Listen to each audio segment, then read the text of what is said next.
Welcome back to the PGL Americas Minor. This is the final day. Over the last 3 days, we've been through the group stages. We're halfway through the playoffs. Before we delve into the lower bracket and the grand final talks, let's have a look at a recap over yesterday's games.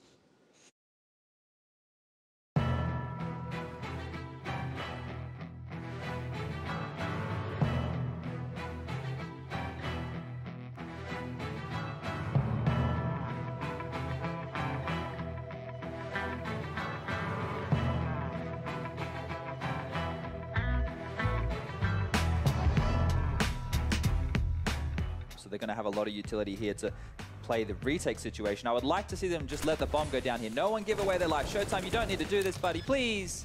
Well, he's going to do it, Chad. You can't stop him. He's going to get the one shot. Actually picks up the second kill, goes for the spray. That's not always the best move, but that's the bomb down. Automatic finding the perfect kill. Skadoodle showing up as well. And now PGL in a world of trouble here. Walking around the corner. He gets the kill on Automatic, but I am not sure it's enough. They have, oh, the shot coming through. Yes, it was. No way. He takes it in through checkered. Unbelievable.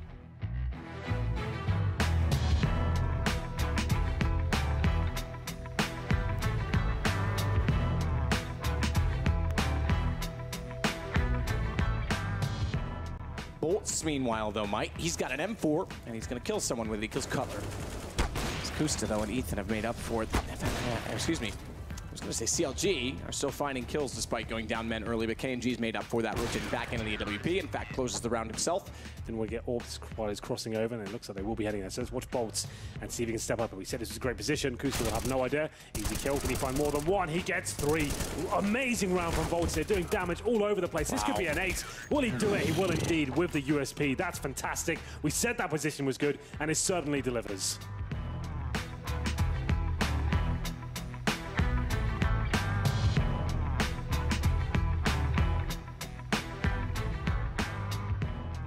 Maybe just take what you've already won. Not necessary. He is making a lot of mistakes so far. I've noticed him over-peaking a lot, but to be playing at this level for him, it's very new. And this boost coming up is going to get spotted out. Now they know where the last player is. Skadoodle making a lot of multi-frags before. We'll get one through the smoke on Lucas. He's actually been looking quite sharp across the board with the weaponry this event, Jason. Yeah, he has looked good. Either way, 15 seconds left on the clock. Skadoodle making his move. That smoke's going to subside just now, and he knows coming around the corner. Nice from Skadoodle. He does eventually get it. 10 seconds.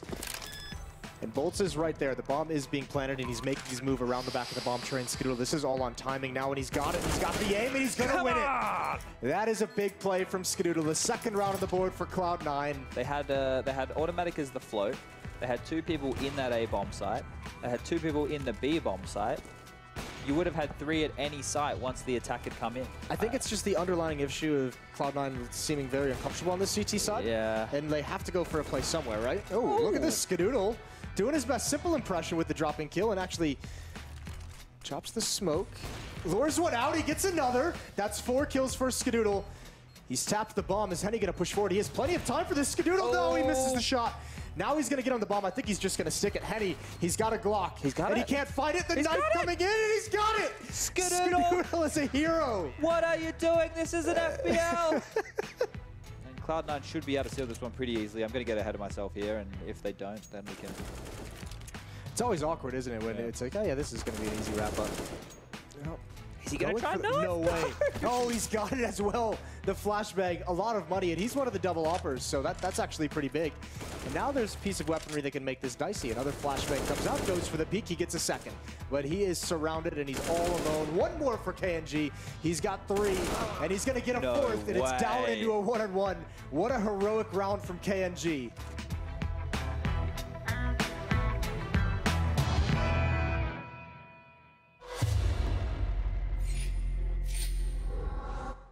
So as you saw there, Immortals are first team into the grand finals, but there are 3 other teams trying to get there too. Joining me on the desk, I'm James. I'm here with Anders and Henry. How's it going? How are you guys doing? Very, very well. Final day, we've made it. I think, I feel excited. I think these are going to be some of the best matches. Yeah, it's been a good morning. Woke up, had some coffee, and now I'm just, I feel ready. How about you? What does that mean? What does that mean? I don't think I should elaborate on that, really. It's, it'll take us on a huge detour. It is an interesting topic. It is. I'm glad you brought it up. Occupied the minds of many people lately. Yeah. Give us a little bit of insight on yesterday's games then. What were your opinions on those games that we just saw there in the highlights? Yeah, some great games, amazing moments. We saw Cloud9 not quite making it to the grand final, but 2 amazing maps against Immortals. I thought that was a really fun series, actually. Actually, it was a lot of fun to see them actually struggle. They had like a good lead, then kind of dropped off compared to the second day where they looked like amazing. No one could touch them. It's nice to see the other side of the coin as well. There's the bracket for you. So they did lose to Immortals 2-0, but to be fair, Immortals have been the heavy favourites coming into this one, I think. But even before the tournament, we would have said that as well. So far, as expected, Cloud9 taking down Luminosity as well. So that was fun. But I guess today, the real important stuff is for who's going to get the second place, right? Yes, we have the grand final already and Immortals already there, but we kind of want Cloud9 to be that second place as well. That's my gut feeling, at least. Yeah, we're expecting it to be Cloud9, right, Anders? Yeah, but it doesn't seem like it's a sure run, does it? No. I mean, I think Moses had CLG as his dark horse when that question came up. Yeah, And a couple of people picked them. I tried for Misfits because I wanted to be different and special. And CLG have actually proven themselves to be a very good unit, I think. They're not as like flashy as the other teams here, but in terms of the strategies and kind of the way they're playing Counter-Strike right now, it is very good. And I'm hoping as well they perform some good results today. They've got Luminosity first, and that could be a great match. Yeah, talking of which, we can go into the teams that we are going to be seeing first, as you say, is Luminosity and CLG. First up, let's have a look at the CLG lineup. And these guys are just getting set up there over in Santa Ana in the esports arena. Give us a quick rundown of these players. So we got Cutler, Ricky, Ethan, FNS, and Kusta. If you're looking for the star players right now, I'd say between Ricky and Kusta, both AWPers in this team, both very talented. As well, Ethan has been probably the star player, I think, overall. Like, as someone who I've never really kind of paid much attention to in Counter-Strike generally. Like, I've always seen that name on these sort of rosters and stuff. But this event, he's really made me kind of sit up and take notice of him. He's been amazing with the rifle, multiple frags each round. It just looked unstoppable at times. Yeah, I think what's really interesting as well is, some teams struggle to even have one playmaker, like even find one person who can knock them out of a slump. Like if, they 5 or 6 rounds aren't going well. It seems like actually to me, both Ricky and Ethan are that sort of player, that will do a crazy move, try something mad, and maybe you get out from under if you're off to a bad start. So I think that's pretty cool. What a move that's been for Ricky from Renegades and joining this team. No one really thought much of it, but they went to Star Ladder, managed to get a top 8 placing there, taking some good maps off really decent teams as well. Some of the best in Europe, and now looking to book themselves a place in the major qualifier as well. They're definitely a dark horse for this one. I think they should beat Luminosity. Then if they can take down Cloud9 as well, that's yet to be seen. Yeah, we will find out later on. First, let's have a look at Luminosity's lineup as well, who will be sitting next to them in the esports arena. Yell has been showing us some great stuff, right? Shiz as well. Has. Yeah, Destiny, Showtime, Yell, Shiz, and the old pickle at the end there. Showtime. Showtime's been off the mark. Yeah, he's off the rails at this point. He was a player that was in Immortals originally. Then he had a small little run in SK Gaming as well. He had that controversy of Caldera saying he doesn't know how to play the game. But he's actually shown himself that he definitely does know how to play Counter-Strike. He's looked fantastic at this tournament. So many clutches, so many opening kills. And this is another dark horse of the tournament. Nobody really knows that much about his team. They play in ESL Pro League online. But they've had some decent results here. And they actually look like they could do it as well. This is a very indicative game of how the tournament will finish up, I think. If Luminosity turn up today, they've definitely got the skill. Yell is one of the players I've never heard of before this event, and that's why I've been saying the minor is such an amazing system for us to stand up and take notice of these particular players that we might not have heard of before. The one thing that I noticed about this squad is that it really seemed like it's either Yell or Shiz doing well in the game, but never the same. They were both at the same time. So I think that's a bit of an issue, and that's happened with other squads before, where you just get. If you had 3 people all playing their game, then, you'd be really good, but it's only just ever 1 out of the 3. That's what's been so good about Immortals, right? That all 5 players seem to be performing every match they play, and they're looking amazing. They haven't dropped a single map yet, and that's what you do need to do well in these sort of tournaments. You can't just have one player going above and beyond, then everyone's lackluster. The whole unit needs to be delivering. Yeah. Talking about dropping maps, what kind of... We're seeing a lot of maps here that we're seeing it over and over again. What kind of maps, having seen these lineups play throughout the last 3 days, what do we think is going to suit them? CLG seem comfortable on most maps. They seem to be playing Overpass a lot at the moment as well. They're happy to play Mirage. Cash been in there a lot. Cash seems to be in every single best of 3 we're playing right now. So in terms of the maps, I don't think it's going to make a huge difference here. I think there'll be a map each team's more comfortable on, but it seems that they've got quite similar pools overall as well. Luminosity seem to play most maps. We haven't seen any nuke yet. And that's quite common among these kind of like lower teams towards tier 2, tier 3. Nuke's a very difficult map to kind of coordinate yourself on, especially for a new roster as well. So that makes sense. We haven't seen it. We've seen Inferno, but I think people shy away from it a bit. And I kind of understand why. I mean, I think that's a risky pick right now. Almost no matter what. I think if you're the underdog team, I think just get Inferno in there. And that would be good. Yeah, I would do that. Yeah. Okay, well, let's find out. Let's do it. As we can. Bring up the vetoes on the bottom of your screens, and it'll be Train, Cash, and Cobblestone. Yeah, Train has been another map we've seen plenty of in this tournament, and I think CLG, that's a perfect pick for them. Like we said, we've got that double AWP potential of Ricky and Kusta. It's the most AWP-centric map we probably have in the entire pool. CT side, if they can get rolling, get a decent start, get the double AWPs out, I think they'll be onto an absolute winner there. Luminosity, though, they have got Yell, and be interesting to see whether they can go toe-to-toe. Cobblestone, another map I don't think we've seen yet. Maybe just once. I think it was in the earlier Mortals games, but I don't think from this map pool. It depends. I think for me, it comes down to Cash. I think CLG is a lock-in on Train. Cash, I'm not so sure. The NA teams seem to be so up and down on that map, sometimes really good on the T side and really lacking on the CT setup in terms of the mid-control primarily. They can't really hold that. If they can get this, it's going to come down to Cobblestone. I don't think they can actually take Luminosity down on Cash, but Cobblestone, I think CLG very well versed on that map as well. I think they should take this series 2-1, you know? Yeah, how about you, Anders? That's not a bad prediction. I mean, the one thing on Train that I think, if there's any way that this is going to work out on Train for Luminosity, I think it's going to have to let sort of Showtime do what he does best. He seems to be really good at running in and sort of getting into crazy positions. Like you talked about it on Cash, you know, he kept running up highway and he'd get into the A-bomb side all the time. So if CLG can control Showtime, then I think they're going to be. They could even, I think, 2-0 this if they've just watched the Cash map and sort of seen how he plays. Then I think they're going to be in for a pretty good run. I mean, the other thing that he would keep doing is he'd sneak into Checkered right on B, on Cash, and he would just take the fights with anyone in Checkered and anyone on the B bomb side. Right? I feel like they're going to be the favourites going into Cash, especially. So I think 2-1's actually. I'd put my money where my mouth is on that one, James. Let's do it. Yeah. Okay. You put out a Twitter poll just before, didn't you, Anders? This is actually going to be really close as far as the community is it's a good way to concerned. Draw some attention to your own Twitter profile. I feel like so. It was mostly for that, just trying just to marketing. Yeah, just marketing really. But it did reveal that it was about 55, 45. So pretty close. The community. Well, the numbers are in. That's official. So we've got it. Yeah, it's worked it out. It's actually science and math for you. So yeah. I think it's going to be a 2-1. Sorry, 2-0 is what I'm trying to say. So you think? Yeah. Okay. So there I think CLG will win both. Difference of predictions. It's so difficult to tell with these kind of tiers. CS as well. It really is what team turns up at the day. We saw, like I said at the beginning, Cloud9 looked unstoppable on the first day. Everything was going in their favor, winning the pistols, getting the momentum up. Stewie and Automatic just rushing in and finding all the kills every single time. Next day, those guys didn't really turn up at all. Like, they're really struggling to close out maps, and you could see against Immortals especially, just the stars weren't aligning for them. And they could say Skadoodle looked great throughout the whole tournament, but they really do need all 5 players to turn up to that. That's why it's so difficult to predict at this point. To be fair, in this tournament alone, in terms of where we thought the tournament was going, it's pretty much been spot on. Like the teams that should be winning have been. The favourites are going through every single time. We haven't had any huge upsets yet, but hopefully we can get a good game today and it'll be nice and close. And if Luminosity do win this one, I would say that's an upset. Probably the first of the tournament. I agree. Who do you think Cloud9 are in the next lower bracket game coming up against whoever wins this one? Who do you think they'll want to go up against? Luminosity for sure. I don't think they want to play CLG. I think the derbies are always a little bit different, right? When it's a team you play against all the time and you know everything about them.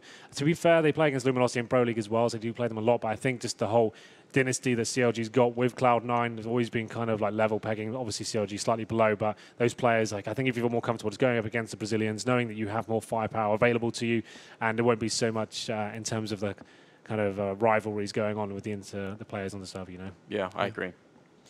Cool. Okay, so I think we're ready to go into the game very soon. Now, do you want to give a prediction, James? I'd love to hear your thoughts. I think 2-1 is probably the best bet. Sorry, Anders. I don't know. Don't mean to just to know as well, there. We haven't had a single series in this tournament that's gone to 3 maps. That was the other thing. So, but you're doing this is just like the casino, Hank. We've been here before, Just because it's been black, you know, 7 times in a row doesn't mean it's going to be, you know, red the next time. That's true. Could you go black again? Yeah, that's a good point. Why do I always fall for that? I don't know. Maybe it's alcohol. Does impair your judgment. Yeah, it really does. So I don't know. But yeah, I've only had a couple of drinks this morning, so it's fine. listen, it's late. We could. Yeah. It's not Yeah, like it's not late like radio here, broadcast. It's our morning, isn't it? Though. Yeah. It kind of is. Well, we are going to have a great morning of games coming up. Thank you for your insight. We'll come back after this. But first, we have on the desk Sadakist and Moses to take it away with the first map. It's interesting that, you know, Andrews said just because it's black 7 times in a row doesn't mean it's going to be white. He's actually right, because once you go black, you never go back. Henry should know that. Yeah, he should. There's, yeah, you think he would have learned that lesson by now. Yep. Sometimes it's a slow burner, though. Yes. Not sure how that applies here, but I'll go with it. Listen, We'll make it work. They think that we are going to have the longest date of any of the casting duos. Yeah, they do. That's they might have jinxed it, actually. I think that's what they're trying to do. they They're did. trying to just get it out of the way so none of them have to deal with it. Yeah. Well, but yeah, I think 3 maps has definitely got to happen at least once in this tournament.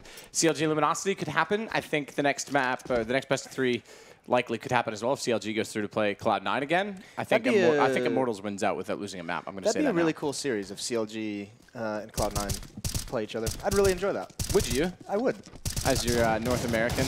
Yeah, it's always fun, right? It does. I mean, they mentioned at the derbies, they always turn into brawls. But right now, I mean, CLG's got to get through Luminosity first. I think they set the stage nicely. This would be probably the first actual upset that we've had at this tournament if Luminosity was to take this one.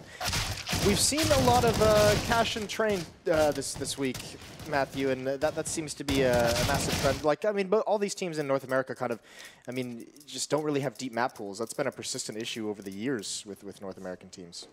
Yeah, I would agree with that. I think a lot of it has to do with the internal ecosystem where no one plays some of them, and because of that, they just never really bother.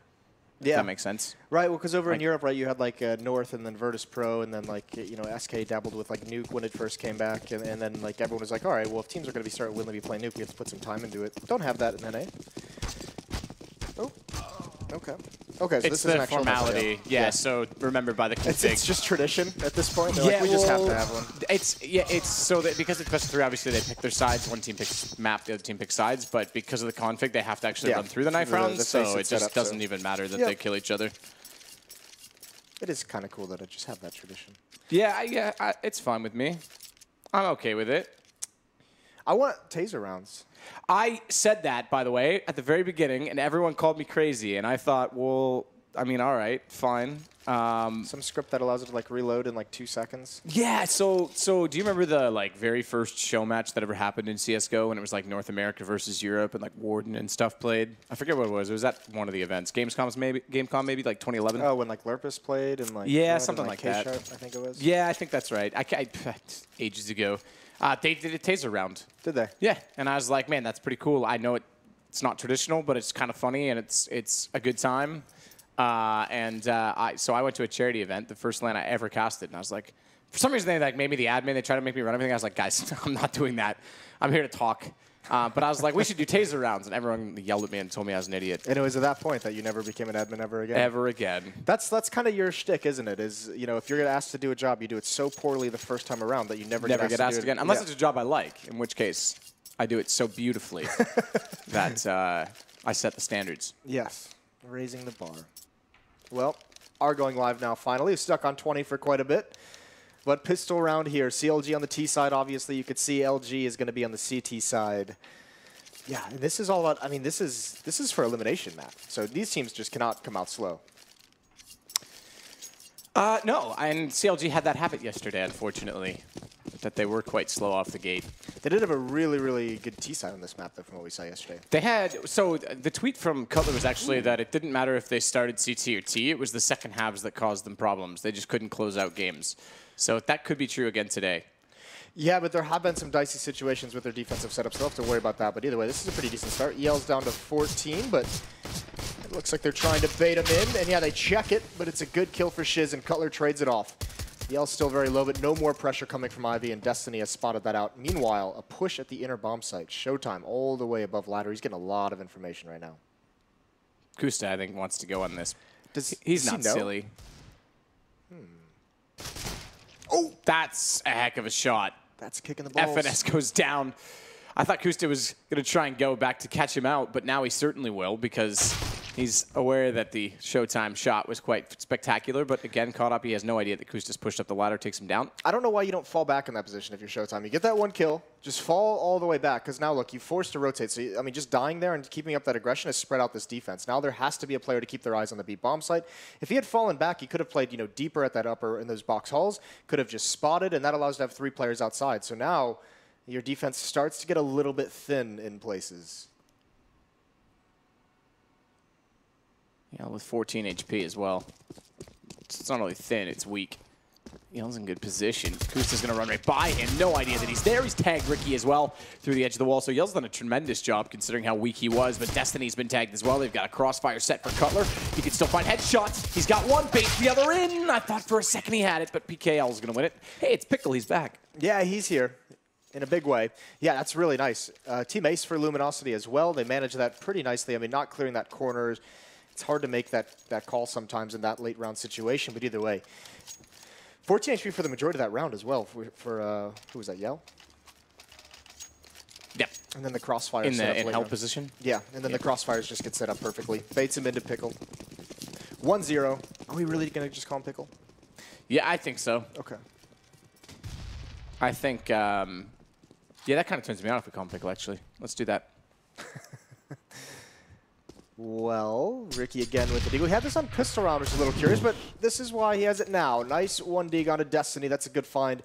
Opens up a gap. Yell's going to get aggressive. They're trying to catch him off guard, and he does it. He does get brought down to 6, so another low HP player. That was a cool little jump. Let's go ladder to ladder.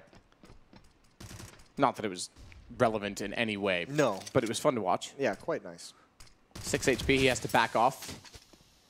Kusta's going to grab the deagle, it appears. I think he can find it. He has a Glock right He's searching for it.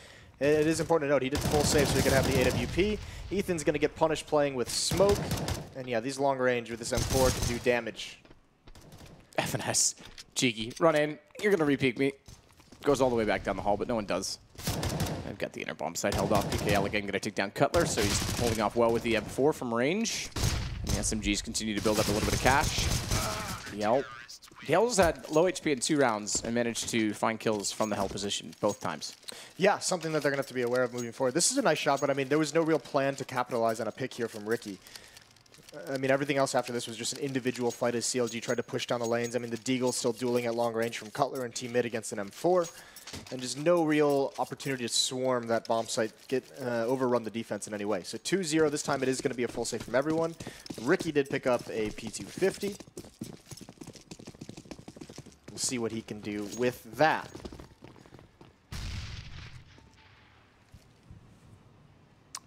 Destiny's just waiting. Got the SMG, 3 of them. No FAMASs. No shotguns. Yeah, we've missed the shotguns, haven't we? There hasn't been a lot of them this event. Typically, we see them in unorthodox, or type positions such as Pop Dog. So, none out.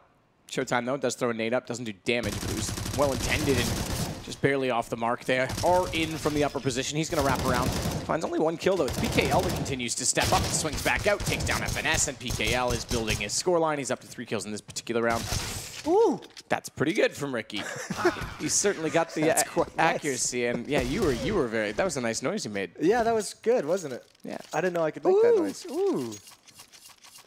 3-0. Yeah, and even just losing that UMP is no big deal. Destiny's going to keep his little bit of a bonus there for him. The op's out in Yell's hands. Kusta has his as well. Mentioned that he was full saving so he could get that. 4 AKs otherwise. We'll have to see exactly how aggressive the CLG is going to be. They've been playing a lot of defaults, but they do have like the ability to throw some wrinkles in and change things up, and this is actually all 5 towards Whitehalls. So going for inner control, at least controlling the box halls early. And I think at this point, they're just going to have to execute on the inner bomb site. They don't realize this. Yell's getting all the information, though. He's already pushed towards the end of Ivy. Finesse brought down to 35. Are those nades through the windows that got him or spam? Oh, my God. That's a lot of spam. Jeez. Ricky just got dinked as well. First gun round, how do you do? You can't see me, but I shot you. That's beautiful. Beautiful work. Thanks. It was actually kind of poo. Yeah, this is going to be, this is so stressful if you're CLG. You've got to feel just so a little bit uncomfortable with the fact that you just got spammed down. Also, you have no map control anywhere. You're committed to this hit onto the B bomb site right at the start of this round. Another Molotov's going to come out, counter nades, and all they're going to have to go through it. They're going to get split. That's an easy kill because the low HP. A second one as well. They've got to do more work. Pickles here takes down Kusa, and there's nothing left for this hit from CLG. They have gotten demolished. Yeah, very slow start CLG, and just after I said that their first half weren't the problem. They're struggling to get even into these rounds. 3 players stay alive again for Luminosity. Showtime this time doubles up. PGL continuing on. So what's PGL got 8 kills right now, and we're only 4 rounds I can count in. It's so hard to pull that off. Just a straight up, you execute all 5 players towards box halls right at the start of the round. You have no map control, no pressure anywhere on the map. And because it's the 4th round and Luminosity is up 3-0, they have full utility with whatever they could possibly want. Destiny's just building bank. He still hasn't upgraded, no need to. So even if you have the perfect execution design, just that Molotov on lower ramp just destroys any option you have. Even making the decision to just go right through it, just an effort to get an entry or a trade, it just makes things too easy for Luminosity. Showtime. It's showtime, little man. Little man.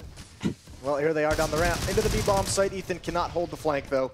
And everyone's falling. They just want a bomb plant. And that Molotov, I don't think it's going to burn them. Yeah, they get it. So nicely done. It does burn them right at the end. It spreads just enough, but mission accomplished. Yeah, that's all they really can get out of this. At this point, if they find other kills, great economic damage. FNS gets Destiny. There was a dink onto PGL, who loves to give away lots of life, but again, finds a double kill, so continuing on with his good rating. His impact. That Molotov's nifty. But I think it missed. Yeah, it did, because they're on it, so clearly it missed. And there's they had a 2 smoke smokes out. anyways, yeah. That would have had to be a god-tier Molotov to somehow avoid all that. Either way, 5th round for Luminosity. Building the bank. This is dominating opening 5 rounds from them. I don't think they've had a round where they've lost, outside of pistol round. They've lost a couple here and there. But yeah, still just money building for the Luminosity side. Ooh, double up as well, Matt. They're going to spread out. One's going to go towards mid. They're going to go for some picks. If you have a double up, I'm assuming one's going to watch the inner push as well, see if anyone's going to get cheeky there. What they really have to watch out for is the Ivy presence, because we saw against Cloud9 yesterday that Immortals was very willing to push up in Ivy and get the information. We've seen it a couple times out of this Brazilian team as well. Looks like they're doing it again. Yell's already at the end. He has an AWP, and he has no eyeballs. No eyeballs. They've been burned. Well, Destiny staying at Sandwich is a bit of a problem because they've walked in from Ivy and they're going to work in from A main. There's nowhere he can hide. Like tries the ladder, doesn't realize perhaps that it's open. His teammates were smoked off. They didn't call it. But Showtime gets back in position and Kusta carelessly goes through a smoke after taking down PGL. Yeah, why has he done that? Gives Showtime a kill, and it's on a reset round, so every kill matters.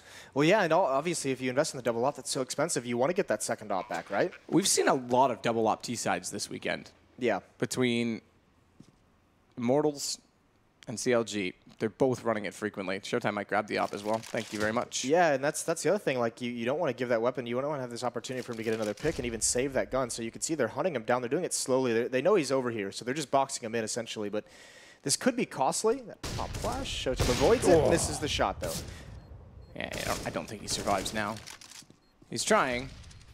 Look at this. Look at this. He even knew it. He knew exactly what they were up to. Yeah. Couldn't do anything about it. Just pushing him towards the other AWP, and they do salvage it. But yeah, a little bit of a risky scenario. Kusa didn't need to jump through that smoke. Either way, good opening kills. This is a great, great pop flash. Keeping the focus, making sure if you're going to go Ivy, prevent that kind of a push-up. Easy kill for CLG. And then the secondary over at Ivy as well. So 5-1. Money's actually quite a bit low for Luminosity, despite the fact that they really weren't losing a whole lot of players in those 5 rounds they won. So I'm surprised to see, Destiny only at 50, Shiz at 800. They've got to be cautious. Jumping into T mid. That's interesting from Yell. I've never actually seen anyone play the back position on this. Well, you can punish that where Ricky is, right? Yep. But Yell can do the same. It's just not common. I suppose I have seen it. It's just not been very recently that I've seen anyone try. You can also jump down from control room to get to that position. You've seen a lot of operators just go away from trying to get a pick on those boards in Team Mid just because it's such a gamble, right? There's so many different spots you can get picked from, but then on top of that, you can get picked from below or on top of the trains. It's very, very dicey. You have to get very fortunate with timings. Ethan's already down ladder, which is nice to have ladder control on the T side. Just what do they do here? They've lost that mid presence. They've lost danger in the opper. the entire attack is going to be coming from Ivy. Cutler, FNS, Kusta pushing down. It's a good defense, though. No pressure towards the inner bomb site means Luminosity is fine to stack outer with 4 players. Cutler looking to wrap in, take the shot on Chiz. He manages to do it. It's Ethan and gets down PKL. He's been the hot hand, so good find for Ethan, who's also been a little bit slow to break into this game. Solid player for CLG throughout the rest of the weekend. Destiny, though, this time doesn't get caught off in Sandwich. He's more aware of the situation. He's actually going to try and fight valiantly, but FNS gets the angle. Thankfully so, because 9 HP for FNS. They had to even the situation as the rotations have come in from Luminosity. This is decent from Kusta. Old train. Yell, considering it, gets it. Bomb down as well. That should be the round. Yeah. Slow peek, Yale's prepared for it. Kusta's going to be hitting himself for that miss a little bit earlier. Chad and I talked about this yesterday. Kusta is a player, I mean, throughout his career, obviously, he's had some issues, and it's been mentality a lot of the times with him. And we saw it yesterday when he had a bad first game in a series with the AWP, and I think it was actually on Train as well. He passed it over to Ricky to be the T-sided opper. Or no, it was on Cash, and then he passed it to Ricky on Train. Yeah. So, I mean, another situation where we've seen him miss a couple small, easy shots that normally you'd expect him to hit. And if this happens, it wouldn't surprise me at all moving into the next map or even the second half if he just says, I don't want to op anymore today. Today, period. Ever. My arm hurts.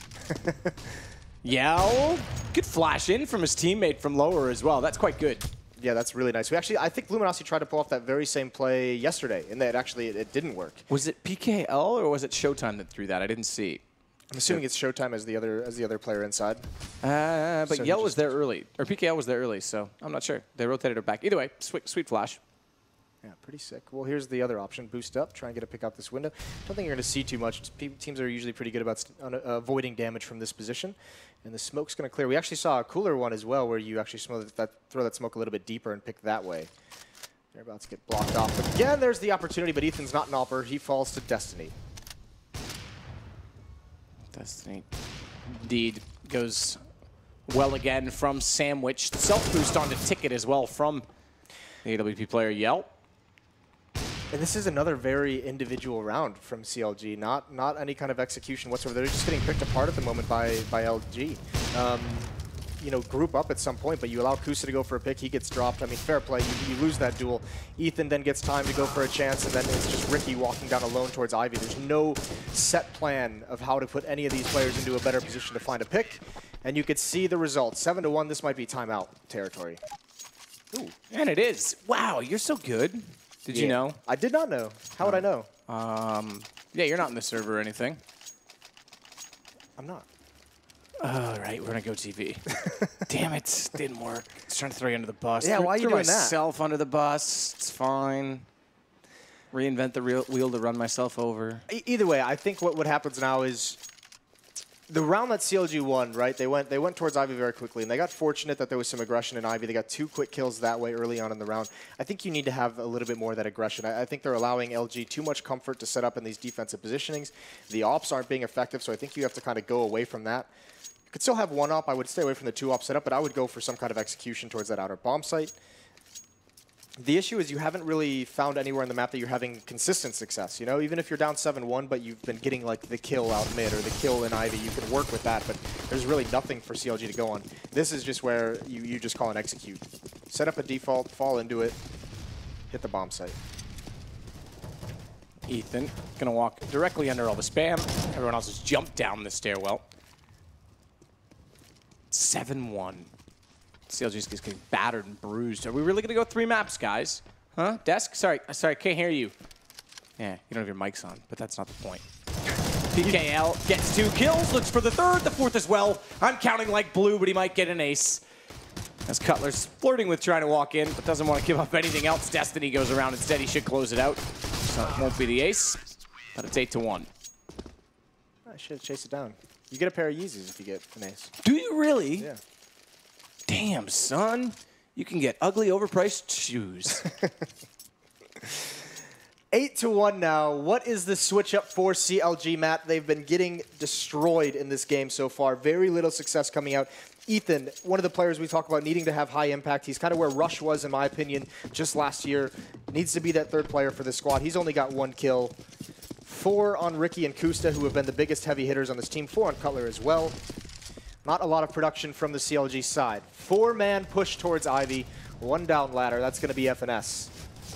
They're blocked off by a smoke. Shiz. He is the shiz, you know. Bruno Martinelli. Yep, that's his name. Oh, name a famous Brazilian that's named Bruno. Actually, is Bruno Mars Brazilian? No, Bruno Senna. That's about the only Bruno I know, I think. Bruno Senna. Okay. Ethan gets 1 kill. Yell, Destiny respond. Showtime's going to rotate back over. Look at this push from Ethan. Ricky, rather. Thought it was Ethan when I saw the name, but it's Ricky that tries to go through CT. That's almost desperate at that point. I don't think this was the intended plan, but they were limited out of Ivy, so incredibly well that they have to try and push through CT. I mean, the issue is without a default being set up, they're committing so many players. They did it on the first gun round towards Inner, 5 players there. This time it's 4 towards Ivy and just 1 on the other side of the map. Without setting up a default first, there's no way to stop the information gathering that Luminosity's doing. There was a player pushed up in T-mid from the start of that round, and this is just too easy now. Yell even knows who the second player is. A bit of a mistake to fall off the train. You know, 1-on-2 though. This would be massive for Color if he could do it, and he's found 2 1-on-1s if he picks up the pace. Obviously, he can't know where that second player is, and he can't even get the first chance there. But yeah, I mean, if you're CLG, you have to stop. They obviously don't know this is happening because, I mean, they've just gotten so demolished that the flanks haven't had time to come in ever. But there's a couple rounds now where Luminosity has pushed up. We've seen all the aggression towards Ivy. Now they're pushing up towards, you know, Pistol, someone pushed up towards Inner. Now they've pushed up in Team Mid. So when they're not feeling the pressure early, Luminosity's like daring CLG to punish these aggressive plays, and it's just not happening. So from spawn we go again with pistols from CLG's side. It's an AWP for Yelp, and it's a bunch more than that. So we'll see if they can work a bunch more than that, and that there's an AK and an M4. Sorry, I'll finish my sentence, Jason. Okay. Rather rude of me to assume that everyone can follow along at home. Smoke strat finally from CLG, this time though with pistols in good position from Yell. He's going to spot 2 players going in toward the sandwich. Reads Ricky's likely going to wrap back around. Who's better with a pistol? I'd favor Ricky, but he's gone to a knife because he's got no ammo. A little bit desperate, I think. And it's a straightforward round for Luminosity. Yell's going to get dropped by the Tech 9, but yeah, it's just too much. Too many different angles. It's going to be a wipeout. At least they've done an execution, though. At least they got a couple kills. They need to pick things up at the end of this half, though, right? Absolutely. I mean, 10-1, you need to get at least 3 to 4 rounds during the close, and another timeout's going to occur just to talk things over. This is not looking good. So there's 2 timeouts charged. There doesn't seem to have been a good... I mean, the game... That's like, just for a record, by the way, that's like the one graphic we don't have. We have so much information in this UI. Except for timeouts? How many timeouts are left, I think, needs to be added. That's about it. Then we're good. Then we're golden. Where'd you put them? Up beside the team names. Just like 4 dashes? 4 like red or blue dashes or something like that? Yeah, the problem is then you could confuse it with score. So maybe just as they call a pause, it just pops up and says, like, timeouts remaining. We'll have a chat after this game, I think, Matt. Let's do it. We'll do it. But yeah, the game plan beyond, like, this is kind of the issue with CLG at the moment is they come in and they have, you know, they go into that double op setup. They have Ricky and Kusta. Neither of them have been successful with the AWP. So when that's not working and it's not working 11 rounds in, you have to change things up. Kusta's going to have the AWP again, but just not a lot of aggression and no success early on. They don't seem to have a good plan. Because other than that, it's been mostly save rounds and mostly been rounds where they're just grouped up towards one portion of the map. It's been easy reads for LG, is what I'm trying to say. This time the op in T-mid. Easy. Yell's got a great angle on this, though. Do you think Breezy wears the Easies? That'd be something, wouldn't it? That would be. Smoke, or rather flash goes out. There's going to be a smoke. PGL wins against Kusta. He gets him back, but Destiny's able to strike back from Pop Dog, and immediately his attention goes back to the ladder. There will be no one to capitalize on the fact that he's down there. They go for the jump and run. As if they needed more confirmation that he was there. Yeah, exactly. I never really liked that strategy. I don't really like how they just tried to set up Kusta to get a pick with that AWP. Just to smoke out and then jumping out and swinging. Now you're just taking duels over towards ladder room. There's 2 players here. Showtime's going to swing out as well. It's a losing fight for CLG again. Gotta love those losing battles. 11-1. This is shocking stuff. Yeah, there's just, I mean, there's been a lot of praise for CLG and how good their T-sides have looked at times and how structured they seem to be and some of the ideas that they've had, and this just comes out flat. This is a little bit disappointing. Well, a lot disappointing. PGL having a great game. 17 and 5 for him. 12 kills on Destiny and Showtime. That's quite nice. And now it's desperation. I mean, CLG just has to buy. They have to try and get up towards 4. 5 AKs on the board. A little bit light on utility. Looking like it's going to be an outer split. Ricky and Kusta again in mid. This is the same setup as last time, except no AWP. Yell with the off at range, recovers nicely. Kusta gets some damage but can't find the kill. Everyone's blind for CLG, but they're still pushing onto the bomb site, still getting kills somehow. They've come out of nowhere. That's actually quite impressive. Ethan's got Shiz down after he got the only kill in the entry phase, I should say. As Showtime remains in a 1 versus 3. It's slightly doable in the fact that they don't have the bomb planted yet. That'll go down now. Ricky's planning open side of the train as well, so his immediate retreat to safety runs into Showtime, but he's better on the shots, and thankfully so. It's beautiful, Matt. They pressured the bomb site. For once. Yeah, when they go outside, this time they haven't gone down towards hell. They haven't tried to go down those train lanes. They just went straight at the bomb site. Even losing the first kill, they still managed to make it work, even with light utility. I imagine they go to the same thing again, because it's all they've had that's worked. It'll be interesting to see if they decide to go right back at it. Good win, though, but CLG needs these last 2 if they want any opportunity. PGL nades into a main. They double nade it, in fact, with Molotovs as well. They've gone back to this 4-1 again. 4 towards Ivy. I like the faster play. Even with the pistols, they got closer to getting a bomb down that time. This must have been a tactic that in practice just worked so well for them. 4 Ivy, FNS is going to be coming down the ladder at some point. That's one of the most convicting things in the world, though, when something works in practice and then you get so stubborn in the game because you just expect it to start working. Like, you have to recognize you could be up against a different opponent that plays differently to counter it, or, you know, just call it a loss and move on. Yeah, it's just hard to make that call during the match, right? Yeah. Like it is like, because they've only tried it once and they kind of got countered immediately by information. So going back to it again, Yell's here though. Look at how advanced these positionings are for the defense because they felt no pressure from mid. They get in all new spots. It's good trading though as they come out. Cutler right through the smoke and he's going to go for another, but he's not going to get it. He does get the assist though, so Destiny does go down to FNS. Works for them, I guess. I thought the way they're playing sandwich on the Luminosity side is, I think, one of the most impressive facets because that position is so important to cover off both A main and Ivy. You have to have information. They walk together. Why? Why do they do that when they're in a 2v1? Instantly go down to Showtime. Yeah, they had plenty of time as well. They had 40 seconds on the clock. They could have played that much slower. Either way, the execute, at least this time it worked out. Luminosity wasn't able to contain it, but it's just that 2-on-1 that's heartbreaking. Got to go back to it again. This is great play from Cutler. When everything seemed lost, he gets out there, finds the op, clears out sandwich, like you said. A little bit fortunate on that shot, but helps out FNS with the third. And this is just, yeah, like, I mean, the bomb was in that, the bomb was there, so they had to go for it eventually. Just not cautious enough. Good angle from Showtime. Ethan's got control of box halls. This is going to force a bit of a rotation. Luminosity very wary of a B bomb site rush. So smokes go into the ramp at lower. Funnel them around the corner, but they're not going to push yet. They don't need to. 12-2, 13-2, or 12-3? Place your bets now. Jason, on to you. On to me. Place my bets. I'm going to bet on Luminosity in this round. Okay, there you go. Going against NA for the first time in his life. Showtime spraying toward the ramp, but they do flash themselves through, but then they just walk over to PGL's position, and Showtime wins against Cutler, dropping the bomb temporarily. But it exposes them to FNS, who again continues to be impressive with accuracy, I have to say. It seems like he's the only one stepping up at certain indications. Molotov won't reach the bomb, and it's already planted. Another situation where FNS gets the headshot. He could win this round alone, and Ricky's flanked. He's done a very, very good job, FNS, to give them even a chance in that, and it goes 12-3. You're wrong. Shouldn't have gone against NA. Yeah, why have they done that to me after all of it? You know, this FNS is a very, very good player in when his team needs his help taking bomb sites and also defending against retakes when they have the post-plant situation. He's so very good in like planting scenarios as an individual player, especially, which is interesting to see in-game leaders being able to thrive there because usually you're trying to be a little bit more of a general when some of that's going on. But he does a great job for CLG when they need someone to step up to take a bomb site. He's usually the one, it feels. The question becomes, is that last round going to be enough? 3-12, CLG on the CT side. Starts with pistol.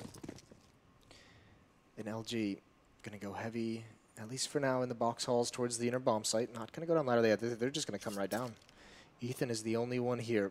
No read on what's happening whatsoever. This CLG defense just perched up in a line right around that outside bomb site. And Ethan, I mean, he just has to gamble, essentially. Where can he get the information? This is the scary part. He can get pushed so quickly because there's not even a quick rotate to help him out. And if you have to cover both sides of this, those train lanes can be deadly. Ethan. Pushed off by Flash. Has Yell advancing. 2 on Tanker. Make it 3. They're all going to push up. They're all going to fight off. And Ricky's the first to go down. Watch the rotations in from Z Connector, though, because as they fumble themselves off left, CT left, they come in from the right, and that allows them to set up a crossfire onto the attacking players. Bombs planted. They've got to go aggressive again. Luminosity to try and get the advantage because they can't just rely on the high ground. Showtime's low. He's on 8 HP. Can't hit the shot against a 14 HP player in Cutler. And CLG gets bailed out. CLG just barely holds on to that round, but we see that so frequently. It's the right idea for terrorists to keep pushing up like that when they have 5 players. There's limited spots actually in the bomb site, so you have to find new space. You have to make that space for yourself, but it's right here. It's when the rest of CLG finally arrives, they just get stopped and slowed down. If you haven't found 1 to 2 kills, if you can't apply pressure on that choke point while they get out, then you're going to be in for a rough time. Those kills can swing so quickly into the CT favor, and you can see when it's just down to 2 players left, the range of those USPs really comes into effect.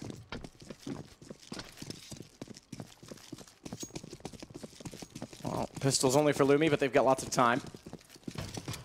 Down the ladder, like a herd of elephants. Ricky's in good position, should be able to get... Oh, okay.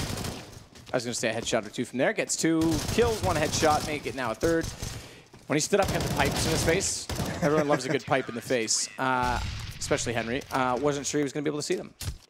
Y'all trying to get the pipe? Yeah. J.R. Smith, the man, the myth, the legend. Yeah, you know what the Cavs did this year, right? Last year they won from 3-1s. This year they were like, we can do one better. We can do it better? We can do better.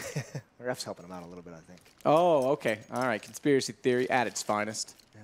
Well, either way, CLG, that was an easy one. We've seen them lose a lot of second rounds after winning the pistol this tournament. I think it's been like something like 4 or 5, which is kind of crazy. But obviously benefited by the fact that with the plant, Luminosity going to buy into the 3rd one. AK's out. There's already 1 player in Olaf. This is a huge fight. FNS, gets 2. Can't find the last. Ladder control, but it was costly for Luminosity. Very costly. They don't even know if there's anyone pushing in behind them. Ricky's going to step up, take Destiny. A reversal of yesterday. CLG stepping up in the second half to start things off. Kusta with an MP9. My favorite gun in the game. It's the modern-day TMP. That was a weapon. That was a weapon, wasn't it? Had the greatest sound, I think, of any weapon in any game ever. It was like, did you ever play GoldenEye? Yep. 64? Yep. It was like exactly. Where's that? The one mission you have where you get like the silenced submachine gun? Yeah. You just wreck everyone with It was on the ship. That was the best. Okay, I don't actually remember the levels, Jason. Perfect Dark was better. All right, calm down. Perfect Dark was way better. No, it wasn't. Yep. Did you remember the what do they call it? Establishment or whatever? What was the level? Yeah, I do. I don't know if it was called Establishment, but I think I know what you're talking The one that was in CS as well. Someone remade it. It had like the upstairs outside and then the hallway downstairs with the 2 control rooms. What was it called? Not sure. Someone has to know. Someone has to tweet us that. Well, we are talking to people who are probably younger than GoldenEye itself. But someone has to know that. GoldenEye was what, like 95 or something like that? Ah, man. What was it? Facility? Could be. Yeah, Facility was that was a GoldenEye game. That wasn't Perfect Dark. No, I was talking about GoldenEye. Yeah, that's what I'm talking about. Yeah, Facility. Either way, back to Counter-Strike. Enough nostalgia until Matt figures out what the level is called. Just pistols for Luminosity CLG. A chance here, if they don't take too much damage, to really start building on this comeback and mount something of an effort moving forward. They should have a pretty easy time. There's no utility, although that's a dink on Kusta from range. He's down to 16. He's got to be careful. That might make this defense a little bit weak, but thank God Ricky's here. Holding down the fort, we call it, until he gets taken out. Yeah, Facility. It's in both games. Attaboy. Nailed it. Sort of Cutler takes down Yell. Cutler's got shiz. Cutler's got everything. Just popping off heads. Something that rhymes with shiz. All right. Popping off heads. That was a good thing to say right before I said that. Well done. Lines up perfectly. No AWPs on the T side for Luminosity quite yet. Although they didn't really have the money for it, did they? Everyone's spending around 4,800. Oh, they could have done it a couple players, perhaps. It would have cut into the utility, but not going to go for it. Double op setup on the CT side. Kusta had his. Ricky, with that death, he decides to switch into it. Oh, they're going to get aggressive. Ethan and Kusta are going to man up towards this inner bomb site. Kusta's going to push all the way up, flashes out. There's the Molotov, and he's going to fight in it until he's blind. Yeah, there was a good conversation. It is worth the risk if you can do that. 75 HP is not a bad risk to take inside the Molotov. Once you start getting lower than like 50, yeah, then it starts to seem a little bit insane, doesn't it? Yeah. Yeah, and the flash kind of ruined it. Yeah. It's almost a good thing, though, because I'm wondering if he would have stayed if not for the flash. I think he's smart enough that he would have taken one shot and backed off. Kusta seems like the low-risk kind of player. You'd think that, wouldn't you? Well, you would. 74 HP for Ricky as well, Showtime. Tagged up slightly, but they pushed 2 players in toward A main. PGL going to throw a flash into the site toward Pop Dog position.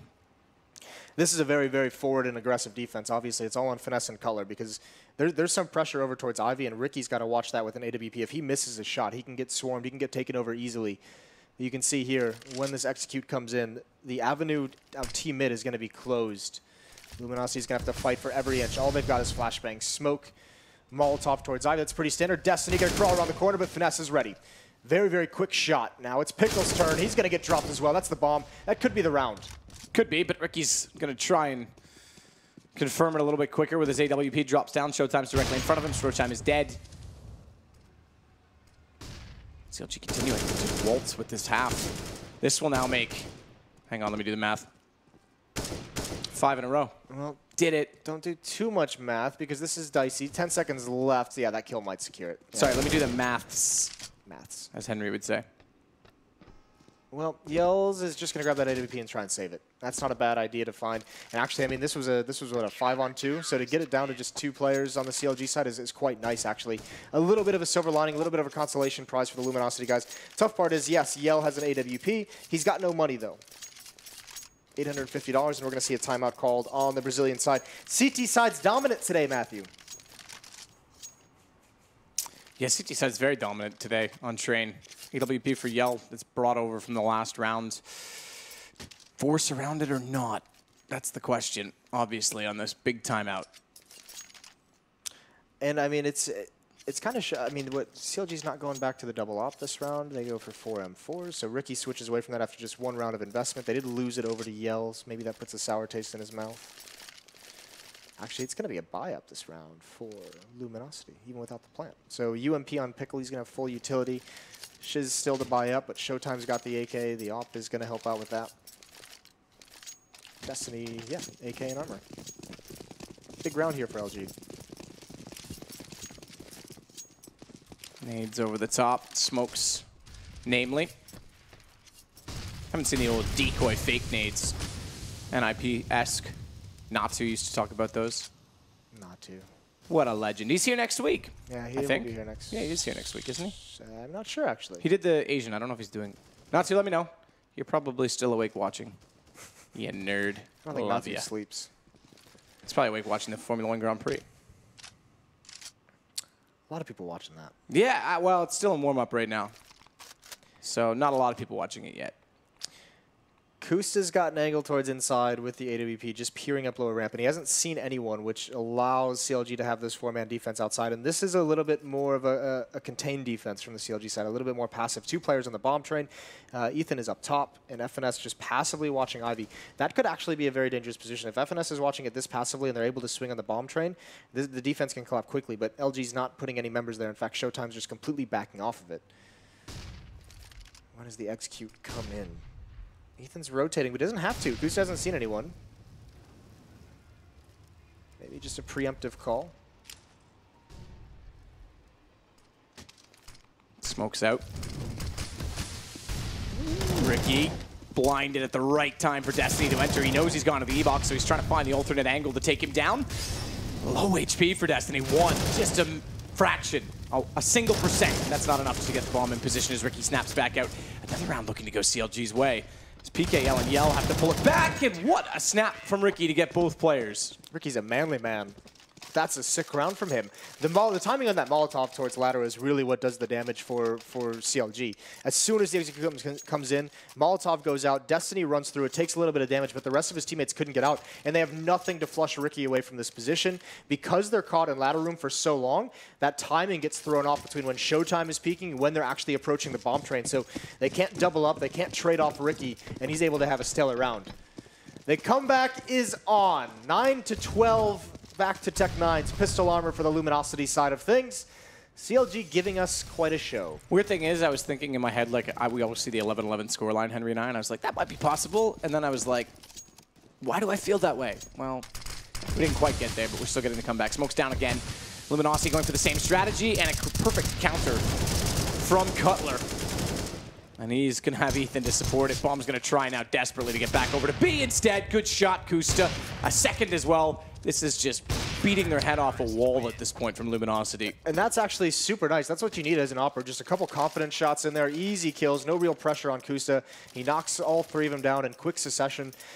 And sometimes it just takes that to get an Opera going, right? So a little bit of momentum possibly for Kusta. He's been really putting the Opera on this inner bomb side. They've kept him away from the action. Ethan's typically the player who's anchors that down, but maybe they just said we want to show the presence of an AWP towards inside, and now they switch it up. So Luminosity perhaps thinking that Oppa's going to stay there. A new position for Kusta could catch him off guard. Go for the old run boost. Flashes instead. They're going to get flashed in. Are they? The backs were turned. Maybe not. I think they were just turned for a pop flash from the CT side of things. That's a good point, Jason. God, you're so smart. Every once in a while. I thought because they weren't setting for a run boost. I thought maybe they were. There's a very lackluster flash, but it does its job because Kusta's forced off the angle. Yeah, he's fine with that as well. I think he's just watching, wanted to stick around in that flash and look at it just... That's pretty actually sick from Kusta. Ladder throws a very good pop flash that gives him the angle back, and he just pre-fires as soon as he peeks. I'm impressed. I like it. He needed that. Oh, except they've given it up. This rotation around for Cutler is taking far too long. He only saw one player when he did it. Yeah, I know, but they've completely disregarded it for a good 10, 20 seconds. Cutler can't peek this. They could actually be walking out right now, and CLG would have no idea. So a little bit dangerous at the moment. Yeah, because Ricky can be spotted as well in his position. He's over towards E-Box. Cutler has to get a more aggressive angle, but he's very, very scared knowing that Luminosity's already at the corner. Molotov's going to go through, lock them inside of their own smoke. It's a good play, actually, from Cutler, but they'll extinguish it. Now he knows he's just going to spray and hope. He's actually spraying correctly, as Destiny's tagged to 42, and Ricky's in good position, which means if they walk out directly from Hitch to go to the bomb, he cuts them off. Kusta's got them locked in toward Hell, and on top of that, what are they doing? They've got a player holding at Pop Dog. There's really nothing that Luminosity can do, and Kusta hits another shot on PGL. Ricky's wrapped back in. Now they go to Hitch. She pulls back out. There's no execution or no plan once they got down Ivy. Yeah, well, they ran out of utility, right? They used so much utility to get to that position, then they just had nothing to get out. That Molotov from Cutler actually does a great job in delaying. And then you just look up at the clock, and there's 20 seconds. 2 players blocked by Smoke and Hell, and 2 players not even out ladder yet. A lot of focus on that T tactic. Yeah, these are nice pop flash, weren't they? The second one didn't even blind him, but the first one forced him off the angle. And you mentioned that with Kusta. We even mentioned it with Cutler. When you lose the angle towards Ivy, you just have to be very, very wary of how you peek it. So the first flash forces the Opera from LG off the angle, and Kusta gets a nice pre-fire. Ooh. Yell. Tech 9. They need a round, Lumi. They haven't won one since their CT side. They're letting the lead slip entirely away, and then they pull off something like that. And that. Showtime PKL. 1 digs each. They picked up guns on all 3 kills that they've gotten. Starting this round with pistols, it's just Ethan and Cutler left. So it seems the lead will be intact at the end of this round unless there's something miraculous they can pull off. There's armor on everyone except for Pickle. And Ethan's going to get boosted up with the bomb already planted. Good headshot. They've pulled themselves back within range. They've each got a kit. They've each got, well, some utility. One's got a smoke, one's got a Molotov. Molotov's thrown out toward Hell to try and force them out. Cutler may try and smoke defuse on it. They've got a trifecta of doom, in Henry's words. Are they on the bomb? They tap it, so they're trying to pull Ethan, specifically trying to pull the players out from each position. They know now where they all are. He's got 2 kills. Cutler's got the other. They may just pull this back. Indeed! Shots through the smoke from Cutler, and CLG will tie the game. Oh my word, what a round. 2 HP on Ethan, 6 on Cutler. How did they pull that back in their favor? You could think, I mean, because Luminosity was set up so well. Exactly, the triangle in a post plan. It's such a difficult thing, especially on train. Ethan has to go aggressive here. They have to just take their fights respectively and push up towards it, and somehow they manage it. Everything lost from Luminosity at those stellar opening kills. That's going to be a round that Luminosity just beats themselves up over. It seems like an opposite of what CLG said. The first half was the issue today. The second half was looking great. Well, double up for the CTs, and Luminosity got the only 3 kills they got with pistols. So maybe just drop the guns, lads. Give them up. I got a feeling CLG just wins this. You think so? Yeah. Just clean sweep in the second half? I mean, the money's so good. Luminosity's struggling. There are a good amount of win conditions at the moment for CLG, aren't there? Yeah, server conditions are good too. Nice and sunny. Sky's looking blue. I want rain. Give me a rain map. No, we had one of those. It was horrendous. Which one was it? It was in 1.6. It was called like DE Thunder, I think. Well, there was Aztec too, Yeah, which Aztec. originally had rain. DE Thunder. I remember the name, but I can't remember the map. It was super dark. It was huge. Yeah. Because like Downpour on COD 4 was actually so sick, but no one played it because the rain was like, everyone was like, oh, I can't hear anything, which I loved. Cutler through the smoke. Surprise, surprise. Again, with guns, they get no kills. This is just a meltdown from Luminosity. You can also see the difference in I mean, CLG in the first half when they were just getting bombarded, you didn't see any aggression, any kind of proactive plays on the T side. Now when they start having the momentum, this is where the ideas are flowing, right? This is where you're like, hey, let's do this. I'm going to switch things up. I'm going to push up a ramp. And actually, I mean, a blunder here from Luminosity. No one, not only not watching that upper ramp, but no one even pushing it, right? Because even if Cutler doesn't get that aggressive, he can just stay at that corner, prevent the plant, buy time. He can just be a nuisance. Kusa doesn't need to go for that repeak. One down, 57 seconds, bomb still in B. That's a pet peeve of mine, man. Hence why Kusta didn't need to go for that repeak, and they're going to push further. Gustavo is going to try and shut them down. All 3 facing spots. No one. I thought FNS was on the inside of the box. On the outside. Good headshot again. Second as well. Showtime makes it costly. They've got lots of money. I already mentioned that. But that could have been insane. I'm tilted. They've done it. That's even when winning, North America still pisses off Jason. They still lose, don't they? 5-on-1 into 3 players dying. That just cannot be a thing. I mean, the peak from Kusta is one thing. That's awful. That's terrible. No need to risk that gun. Now he's forced into a rebuy. Look how much money they've spent because of that. It's just atrocious. But yeah, even towards the inner bomb, you don't even like. Why are they taking the fight there though? Is the question. Like if he come down lower ramp or upper ramp, you're at a disadvantage everywhere you go in that fight. You don't need to be that pushed out. So good economic damage, but it's past time for Luminosity. We just mentioned how big the economy was for CLG at the moment. I mean, you just past time those silver linings in the wins. And this time they will not have an AWP on Yell. It's just a UMP. Double op on CLG for the flip side of things. Speaking of flip side, how are they doing? I have not heard that name since the last major. Yeah, right? What are they in, like, they finished 14th in Premier? You say that with such disdain. Markelov and Blade, you guys are doing great. Keep it up. Ricky with the same angle that was used against him by Yelp. Oh. Say it, what? Word association. The word flip side comes out, and you just take it. Yep. I'm good at taking it. Finesse watching Pop Dog Smoke with Ricky to back him up. He's actually no one watching A main as a result of it. Or T-mid, as you call it. Maybe I'll call it that. I'll think about it. Get back to you. T-mid? T-mid. Ice T. T-mid. I can't handle it, Matt. Please stop. Smoke set for Luminosity. Finally, a execution that seems to have position because they've already gotten down the ladder as well. But a good setup. Ricky's got eyes on A main, but the sandwich smoke pushes him back. Now they have no one elevated.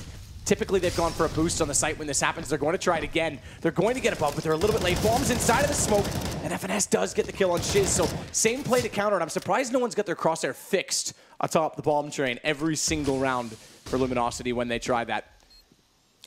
Oh, it's all down to Showtime when he chooses to pounce on this flank. Destiny's close up, bullets going past him. Nothing yet. Here's the push. Kusa's not going to be aware of this. He was patient, but not patient enough. It's going to be an easy kill for Showtime. 4-on-4 into the retake. CLG swarming this bomb train. They get Destiny. They knew he was there. Very, very cautious. Taking their time as well. No smokes, though. This might just be around for Luminosity.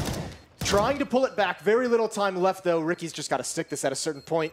And yeah, the time's gone. Yeah, it is gone. Ricky's got the shot, but unfortunately, Yell wins out his duel. They can't get on it. Ricky's going to go down. Everyone's dead. 13-13. Luminosity finally win a T-sided round.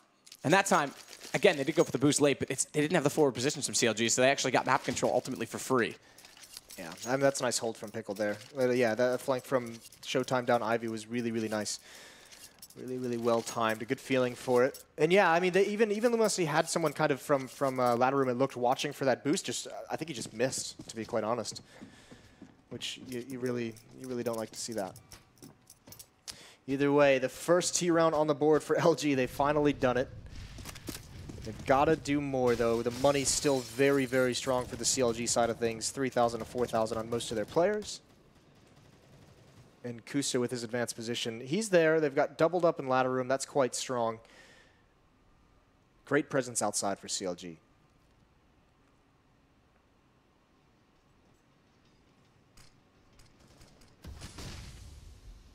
Cutler.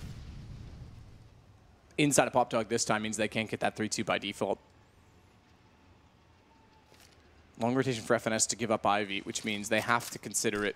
Ricky has to be aware of it and can't focus firmly on A main. So there you go. Yeah, he's actually got his back turned from Sandwich to watch that direction instead. He'll allow them into the site. Cutler's going to rotate back out as a result to cover off the front of T main.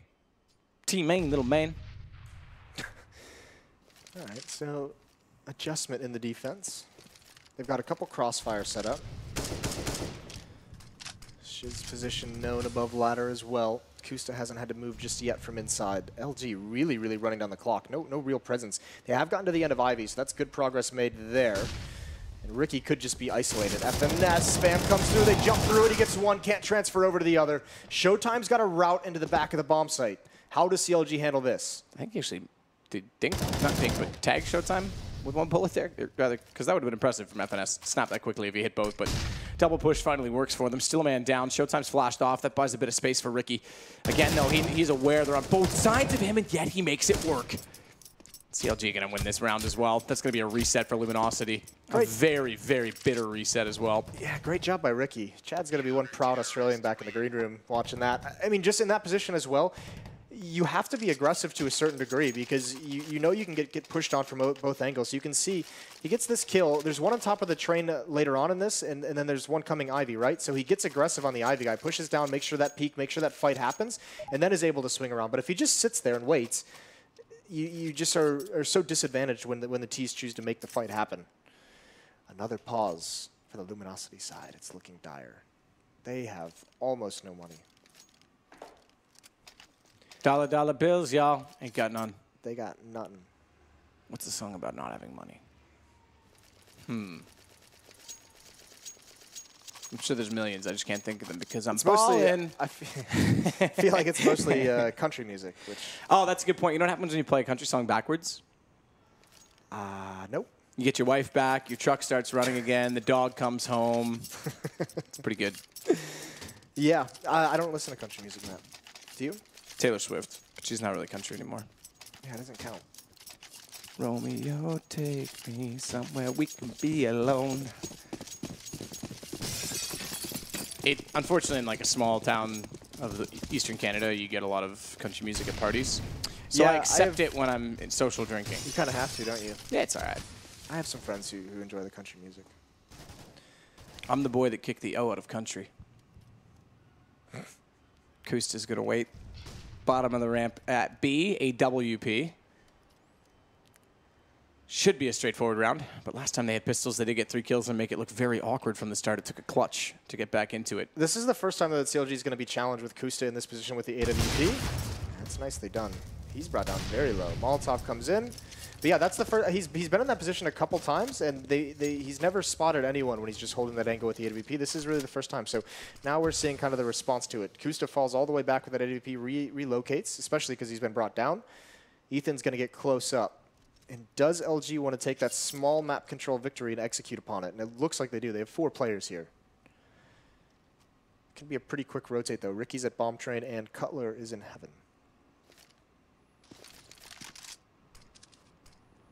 Kusta's waiting. They got to jump through 40 seconds. I don't know if they have to, but if they wait too long, he's got a Molotov. Yeah, they are going to go through it. That's nice. A nice Molotov. Kusta waiting it up or down. They've got all the way down the sidewalk. Manages to catch at least one of them off in between, but they might wrap around behind him. He's got to get some support from Cutler, and he does. Straightforward round. CLG is going to find map point. in the most unlikely situations because it seemed they were done at 12-3 at half. Yeah, they were cooked, weren't they? Done like dinner, it seemed, but not quite. They make a huge comeback here. One round has been won by the Luminosity side in this second half. They are just as stumped as CLG was in the first half. This is really, really tough if you're LG. This is going to be heartbreaking going into the second map as well. So back onto Tech 9s again. Desperation is out. They've had some chances. They've had some areas of which they could find success on this T side. It just hasn't panned out all the way down. CLG's just in the right location to recover from it. He's doing some of his own spam, and they're gonna just back off from that location. 3 smokes, 4 flashbangs for LG to make a play here with all Tech 9s in a deagle.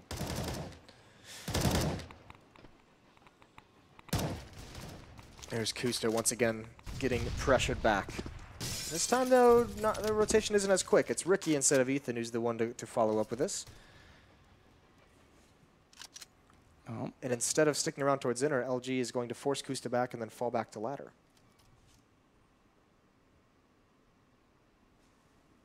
Down the ladder they go with Yell already in sight. Or not in sight, but in the sight vision of his teammate. Vision, not the bomb sight, in case you're wondering, Jason. Good play from Cutler. Control room, drops it down. Yeah, come up my ladder, I dare you. This is my goddamn kingdom and you're not invited. PGL does get Cutler back with a Tech 9, but this looks like it's going to go to CLG map 1. Not done just yet. FNS has 1 HP, but Pickle's the last alive, and he's in a dilly of 1 at that. So he's going to start to walk in through Sandwich. Pickles are pretty good in sandwiches, actually. I don't mind them on my McDonald's burger. A lot of people remove them, just like Ethan did in this round. 16-13, CLG picks up map number 1. Beautiful sandwich construction there. Thank you. Yeah. I've got mayonnaise if you'd like some. I do enjoy mayonnaise. Very nice comeback from CLG. That was sick, wasn't it? Yeah, that was very good. And very, very poor from Luminosity at the same time. I mean, both teams, right? You can't really say it's poor on Luminosity and not poor on CLG because they both had atrocious T sides. It seemed like they both came in with some kind of game plan and they got stumped and they had nothing to fall back on. Well, I don't want to talk about it anymore because it was hard enough on my head to see both teams struggle that much on the T side. I'm sure there's people that can explain why, and they're standing by with James on the circular desk. Thank you very much, guys. That truly was a game of 2 halves, wasn't it, boys? Oh, the classic lines are coming out as well, James. I like that. That's good.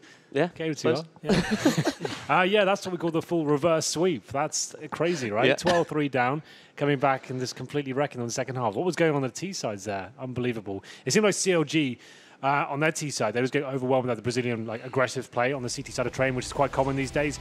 Every push they were going for, the CTs were finding that first pick, shutting them down, not allowing them to find their plays at all. And every time they did win a round, getting fully reset. But that was pretty much the exact same story. This was the first round that CLG had picked up in the screen round. Same story, similar for Luminosity as well. They couldn't get going whatsoever, and every shot was just getting shut down. CLG looked great, Ricky especially, on that CT side. Once he got rolling there, that was just unbelievable from him. Kusta was some very good rounds, and I have to say, Cutler, he's really impressed me this tournament overall. Like, he's one of those players. Why is he killing everyone through smokes? I don't know, how is he doing that all the time? It's a bit some sort of magic. It's that magic, isn't it? Yeah. I mean, yeah, maybe someone should look into that if I figure out exactly where it originates from, because that's just impressive. I feel like, honestly, at this point, it's true, both had really bad T sides, but I have to be more impressed with CLG because I feel like some of the players that turned up in the second half for them, like Ricky and Cutler as well, you're talking about. Yeah. It's so much harder to do that when you've just had such a bad first half. To have the mental fortitude to stay down with guys, we can still win this. Like, you're going to be on an absolute high if you just win 12-3 in the first half. You're just like, yeah, we've got this game, win the pistol, it's over. Oh, we lost it, don't worry, we'll bring it back, not a big deal.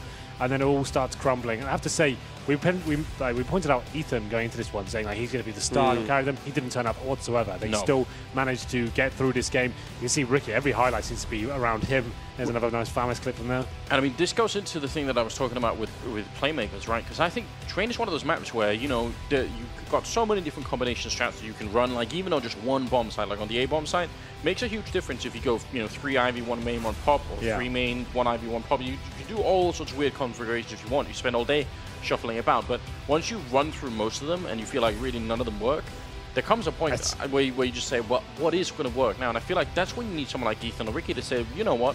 What if I just let you loose in the A-bomb side and you just find 1 or 2 kills and that's it, you know? I think that was actually pretty prevalent in this game generally. The fact is that you're trying all your strategies and every time you're trying to run something, the CT's got aggressive, right? They found your first pick and you've been shut down. He's like, Oh, okay, well, now what do we do? We've lost the first pick, we've lost all our grenades there. Just fall back, and then you just kind of get stifled in that sense. You feel overwhelmed. You don't want to run the strategy again, just in case you find that first pick once more. But yeah, it was an exciting game, James, in this best of 3. Like, it looked like it was a open shut case. 12-3 normally suggests that's over. There's no way CLG were coming back after that sort of performance, and they proved us wrong. I was happy to see it. I have to say, I was cheering them on in the back room. And after that, I thought, okay, well, maybe the 2-0 is possible for them. Maybe not the 2-1. Maybe Anders was right, as usual. Oh, how do you feel about that, Anders? Must feel good. Yeah, you get used to it after a while, honestly. So it becomes a bit mundane. But It's being right all the time. Sure, yeah. I mean, sure. I'll take another turn at being right. Yeah, well, you deserve it. It's a role someone has to play, you know.